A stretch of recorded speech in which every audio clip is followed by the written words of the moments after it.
16 pessoas foram resgatadas vivas da Cordilheira dos Andes em dezembro de 1972.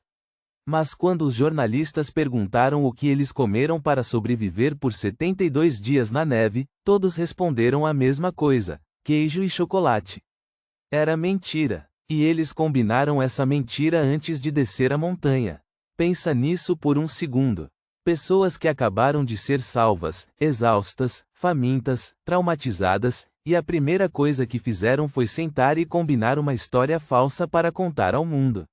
Isso não é detalhe, isso muda tudo o que você acha que sabe sobre esse caso.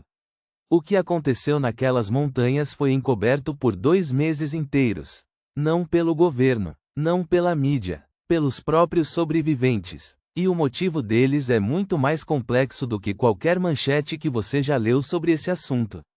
Vamos ao começo. 13 de outubro de 1972.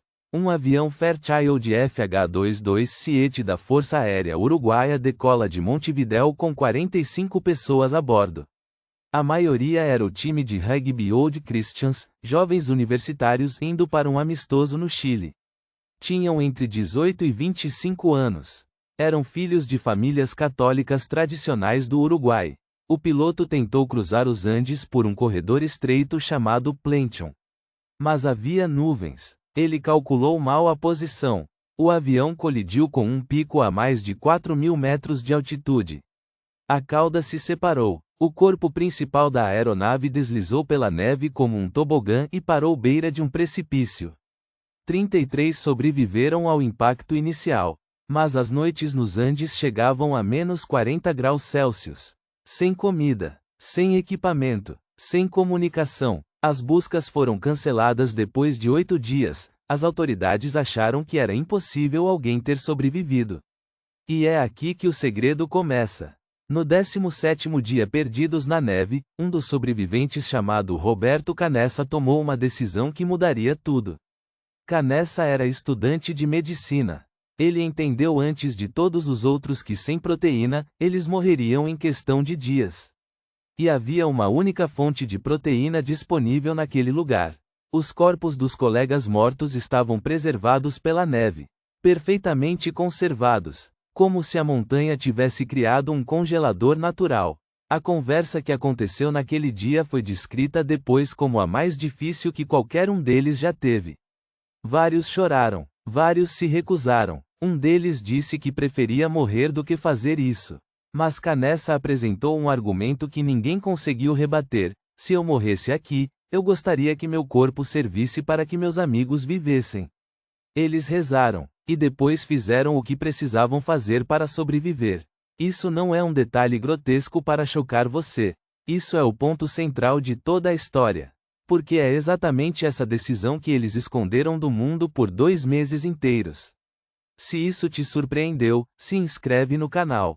A gente cobre o que a mídia mainstream prefere simplificar ou ignorar.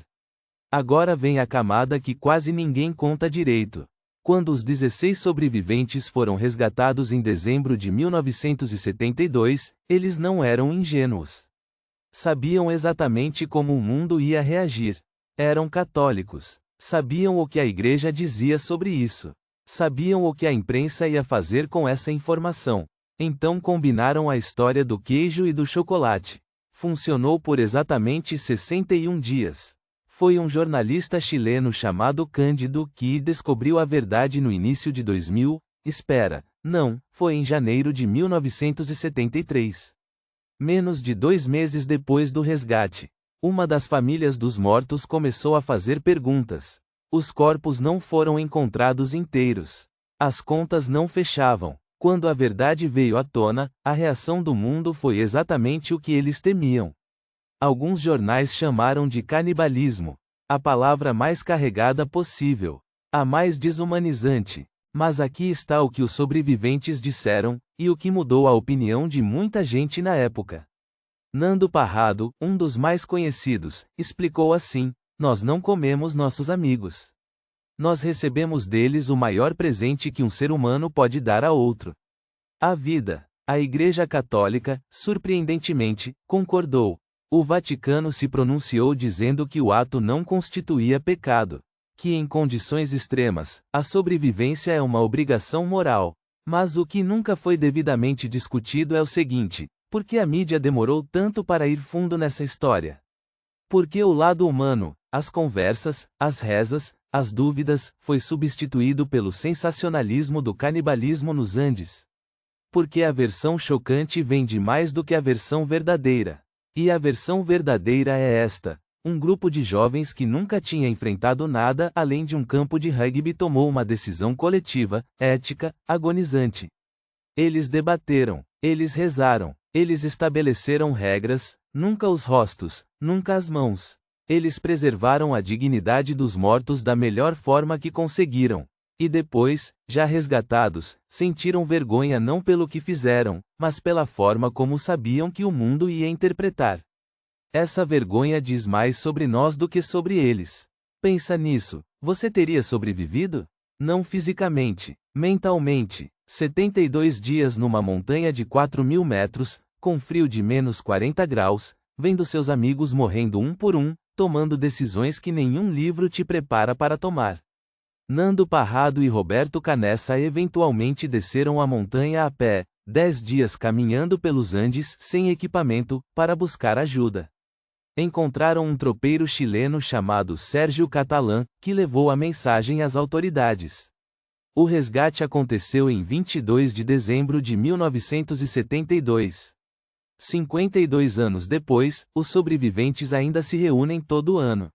Ainda visitam os túmulos dos que ficaram na montanha.